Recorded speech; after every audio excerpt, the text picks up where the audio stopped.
আসসালামু আলাইকুম ওয়া রাহমাতুল্লাহি ওয়া বারাকাতুহু।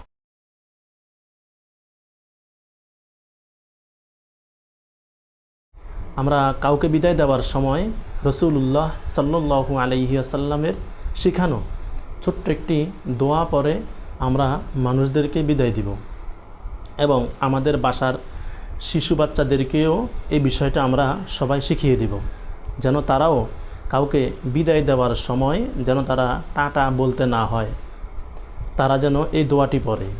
চলুন তাহলে আমরা এই দোয়াটি একদম সহি শুদ্ধভাবে শেখার চেষ্টা করি।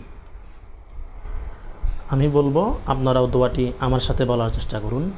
দোয়াটি হলো আস্তাউদিউল্লাহা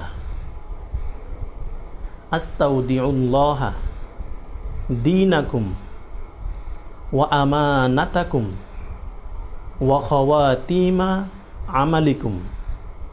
আমরা আবার বলি, আস্তাউদিউল্লাহা আস্তাউদিউল্লাহা দীনাকুম ওয়া আমানাতাকুম ওয়া খাওয়াতিমা আমালিকুম। আস্তাউদিউল্লাহা দীনাকুম ওয়া আমানাতাকুম ওয়া খাওয়াতিমা আমালিকুম। আমরা আজকের থেকে যদি আমাদের ফ্যামিলির কেউ বা আপনজন বা প্রিয়জন সে যদি কোথাও যায়, দূরের কোথাও যায়, তখন আমরা তাকে বিদায় দেওয়ার জন্য, বিদায় দেওয়ার সময়, বিদায় মুহূর্তে আমরা তাকে এই দোয়া পড়ে বিদায় দেওয়ার চেষ্টা করব। আল্লাহ তাআলা আমাদেরকে আমল করার তৌফিক দান করুন। আমিন।